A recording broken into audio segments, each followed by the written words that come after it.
If you don't do it, nothing's possible. If you try to do it, at least you have the hope. You had that third failure in a row. Did you think, I need to pack this in? Never. Why not? I don't ever give up. I mean, I'd have to be dead or completely incapacitated.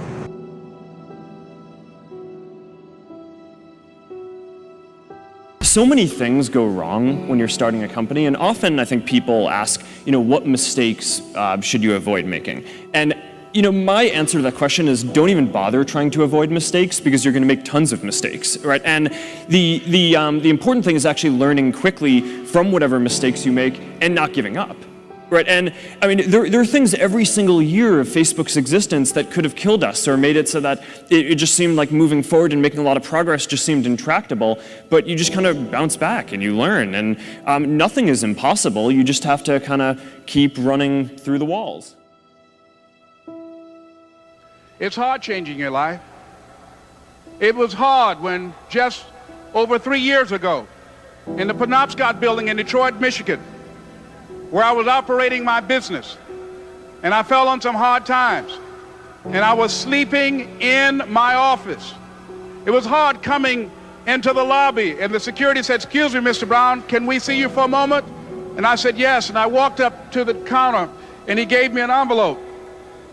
And he said, "Would you mind reading it here?" And I opened the envelope, and the envelope was from management that said, "This is an office tower. It's not a hotel. Please do not sleep in your office." And I said, "Excuse me, sir." I said, "I just work long hours in creating my business. I'm an entrepreneur. And right now things are bad for me, but they're not going to be this way always.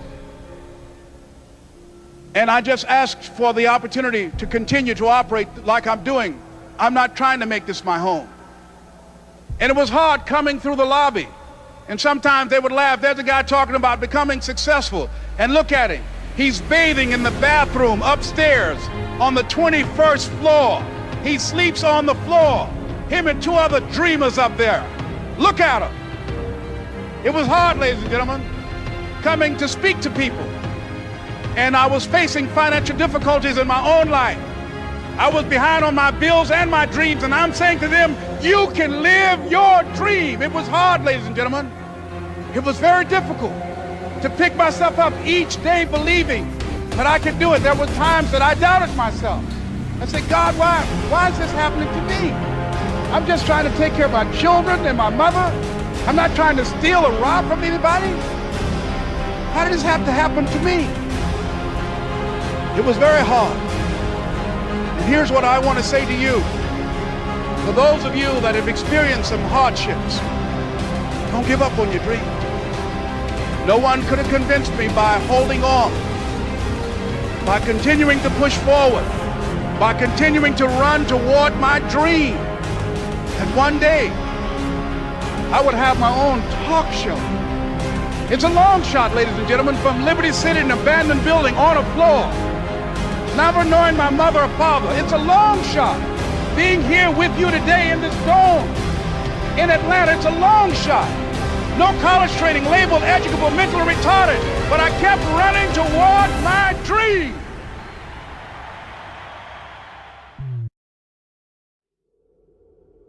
You tried to get into 3 colleges. Each time they rejected you. No, I tried. There's an examination that young people, if you want to go to university, you have to take the examinations. So I failed 3 times. Right. But a lot of fail. I failed for funny things that I failed a key primary school test for 2 times. And I failed 3 times for the middle schools. And you will never believe in Hangzhou, my city, there's only 1 middle school that lasts only 1 year. It was changed from primary school to middle school because our graduates of our school, no middle school accept us because we were too bad. What effect did it have, though, being rejected? Well, I think we have to get used to it. We're not that good. Even today, we still have a lot of people reject us. I think when I graduate from universities, and before I, for 3 years I tried to fill in the universities. So I applied jobs for 30 times, got rejected. I went for a police, they said, no, you're not good. I went to even the KFC. When KFC came to China, come to my city, 24 people went for the job. 23 people accepted. I was the only one guy. And we went for police. 5 people, 4 of them accepted. I was the only guy that I received it. So to me, being turned down, rejected. Oh, by the way, I told you that I applied for Harvard for 10 times, rejected. Nothing works the first time. When you try something new, it probably won't work. When you try something new several times, it probably won't work. And the turning point in my life came when I would hear good ideas, and I was so eager to be successful in selling, I would run out and try the ideas and they wouldn't work. I'd try a way of getting an appointment or answering an objection or closing a sale, it wouldn't work. And my natural response, and I think just to be disappointed, and then I realized nothing works, at least the first few times. So I decided I would try a new idea 5 or 10 times before I passed judgment on it. I would not just try it once and quit like most people do, and that changed my whole life. It was the turning point of my life because I realized from then on, if you've got a good idea and you've got a good goal and you want to double your income and improve the quality of your life and you have to try new things in order to get new results, it's not going to work the first time. So you say, well, that didn't work, try something else and try something else and try something else. Now, if you try, only 2 things can happen. What are they? Succeed or fail. If you succeed, you do more of it. If you fail, you learn from it, get smarter, and try it again. So you cannot lose by taking action. You can only lose by not taking action. Practice faithful persistence. It means never, ever, ever give up. Chicken Soup for the Soul was rejected by 144 publishers. 144 publishers said, we don't want to publish a collection of short stories. The title's stupid, Chicken Soup for the Soul, what does that mean? People don't buy collections of short stories. There's never been, successful chain of doing that. So literally, we spent 14 months trying to find a publisher. And we'd go to New York with our agent, and eventually our agent gave us the book back and said, I can't sell this. So we went to the National Booksellers Association convention down in Anaheim. We went from booth to booth to booth for 3 days. And there were 4,000 publishers represented there. And we go, would you publish our book? Would you publish our book? Would you publish our book?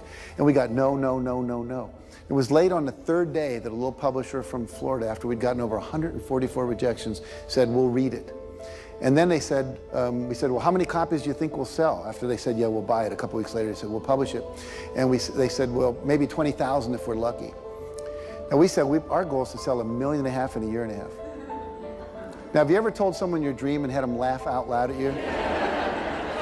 He laughed out loud. Now, if we had given up after 100 publishers had said no, I wouldn't be standing here today. Wouldn't have happened. And so you've got to be willing to persevere. Because we didn't take no. See, when the world says no, you say next. Let's practice that. If I say no, you say yes. Absolutely. There's only 5 or 6 billion people out there you can go and ask, right? There's over 4,000 publishers just here in the state of California. So what we have is this endless possibility, but you have to persevere. It's as if the universe tests our commitment. And so today we have 147 titles in print. We sold over 115 million copies. We're in 47 languages. And over $1 billion worth of Chicken Soup for the Soul books have been sold worldwide.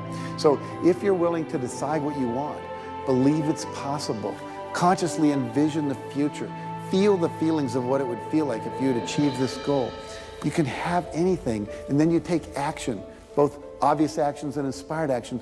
You can do anything. There is no such thing as failure. Failure is an idea, because success is also a stupid idea. Success and failure is not in the volumes of money flowing into your life. Success and failure is not dependent upon the recognition that you're finding in the world. You're successful with life if you know how to walk with joy through hell. The first and foremost success is that you are not a slave to anybody's idea. Don't become a slave to somebody's idea. At least have your own idea. Every idea, every thought, every emotion, every value that you have is picked up from somewhere and it rules you from within. It rules you from within. Your religion, your society, your culture has trained you to believe that this is it.